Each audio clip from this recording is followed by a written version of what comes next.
नमस्कार दोस्तों, मैं हूँ राजन। मेरे यूट्यूब चैनल पे आप सब लोगों का बहुत-बहुत स्वागत है।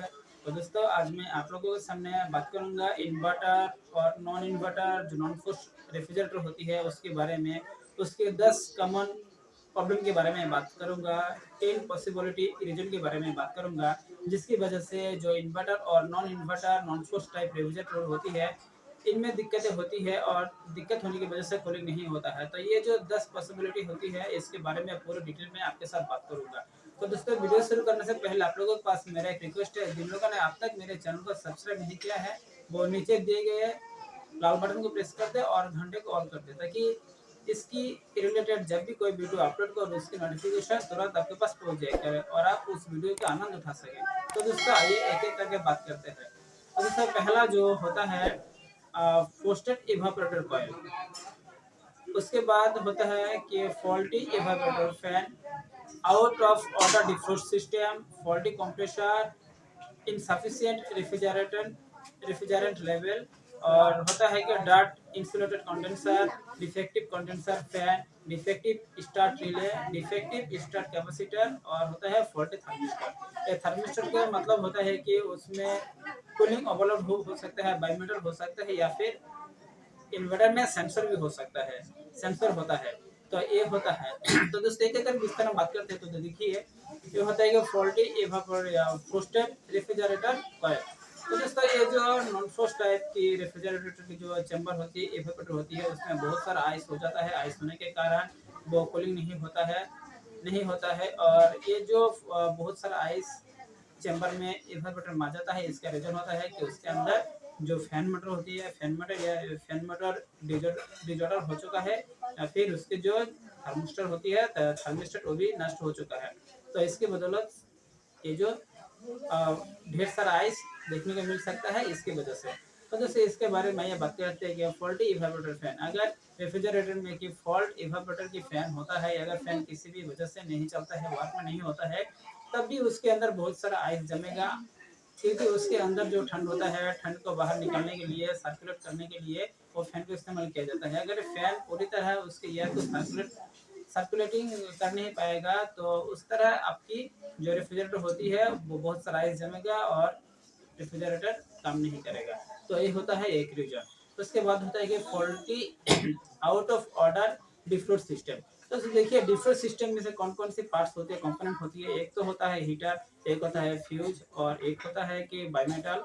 तो ये जो तीन होता है कंपोनेंट, और एक होता है टाइमर। तो जैसे देखिए, टाइमर भी इसमें फॉल्ट हो सकता है, बायोमेटल भी फॉल्ट हो सकता है, और इसका जो थर्मिस्टर होती है, थर्मिस्टर भी फॉल्ट हो सकता है, जो कि इन्वर्टर फ्रिज में होता है थर्मिस्टर या सेंसर, ये भी फॉल्ट हो सकता है।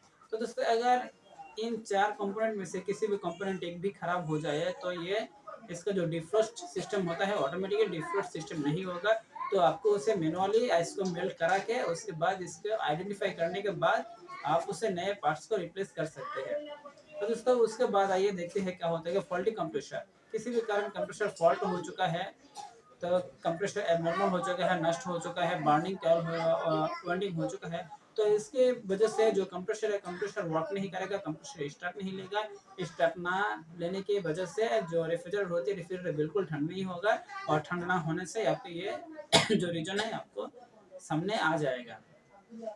तो दोस्तों, उसके बाद आइए देखते हैं कि इनसफिशिएंट रेफ्रिजरेटर लेवल। तो दोस्तों, इसमें सारे कंपोनेंट सही है, सारे कंपोनेंट बिल्कुल वर्क में है। कंप्रेसर भी वर्क में है, कंप्रेसर भी रन होता है, चलता है। तो इसके अंदर जो रेफ्रिजरेंट होती है, जो लेवल होती है, जिस मात्रा में उसकी गैस होनी चाहिए, रेफ्रिजरेंट होनी चाहिए, उस मात्रा में नहीं है। तो इस मात्रा में ना होने के कारण होता है कि रेफ्रिजरेटर कहीं ना कहीं लीकेज हुआ है। लीकेज होने के कारण उसके जो लेवल है, जिस स्तर पे उसका होना चाहिए गैस को, उस स्तर पे नहीं है। वो उससे घटते घटते नीचे उतर गया है उसकी लेवल। तो इसीलिए वो प्रॉपर तरीके से कूलिंग नहीं दे पाएगा और ठंड नहीं होगा। ये भी एक रीजन होता है।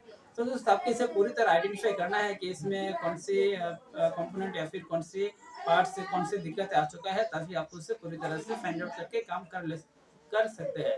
तो दोस्तों, उसके बाद आइए डॉट इंसुलेटेड कंडेंसर।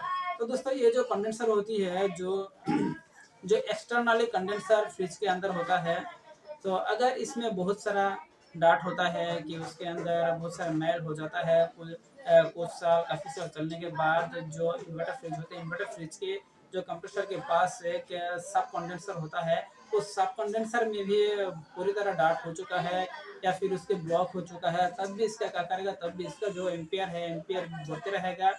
बढ़ते रहने के बाद ये कंप्रेसर को ठीक करा देगा। जब भी एम्पियर बढ़ते रहना है, तो उसके ठंड की आवश्यक होती है कि उसकी जो लेवल होती है कंप्रेसर की, कंप्रेसर में एक एम्पियर की लेवल होती है, उस लेवल तक एम्पियर सही रहता है तो कंप्रेसर बिल्कुल वर्क करेगा।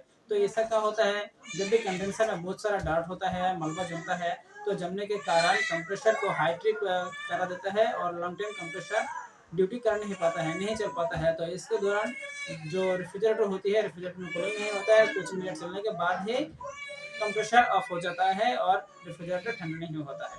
ये भी एक रीजन होता है।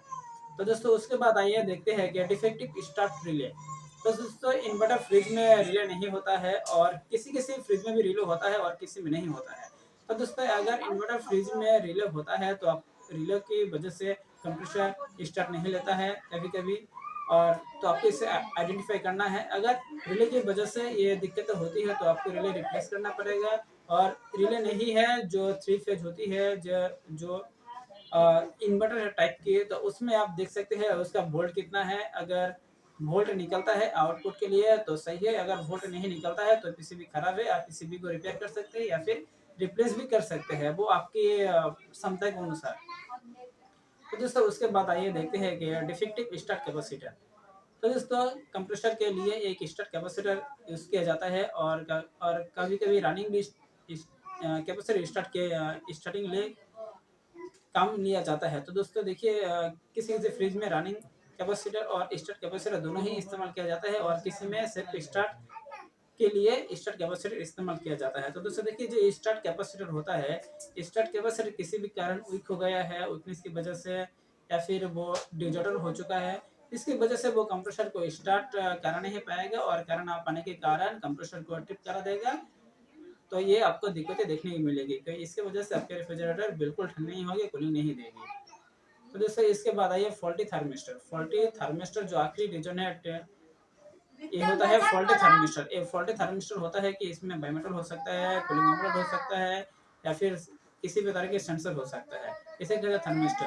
अगर इन्वर्टर फ्रिज में सेंसर खराब हो चुका है, सेंसर के बदौलत से ये जो लाइन होता है पीसीबी में देता है, पीसीबी में से आपके कंप्रेसर तक पहुंचता है, पहुंचने के बाद कंप्रेसर को ऑटोमेटिकली स्टार्ट किया जाता है। अगर किसी भी कारण ये सेंसर खराब हो चुका है तब भी आपको ये सिम्टम देखने को मिलेगा कि फ्रिज ठंडा नहीं होगा, रेफ्रिजरेटर बिल्कुल कूलिंग नहीं देगा। तो दोस्तों ये थी आज के 10 पॉसिबिलिटी, ये 10 रीजन थे, 10 रीजन जिसकी वजह से रेफ्रिजरेटर बिल्कुल कूलिंग नहीं होता है। तो दोस्तों ये वीडियो आप लोगों को पास कैसा लगा आप मुझे नीचे कमेंट करके बता सकते हैं। अगर अच्छा लगा है तो दोस्तों के साथ इस वीडियो को जरूर शेयर करना ना भूल। आपके जितने भी सोशल साइट है उस माध्यम के जरिए इसे शेयर करें।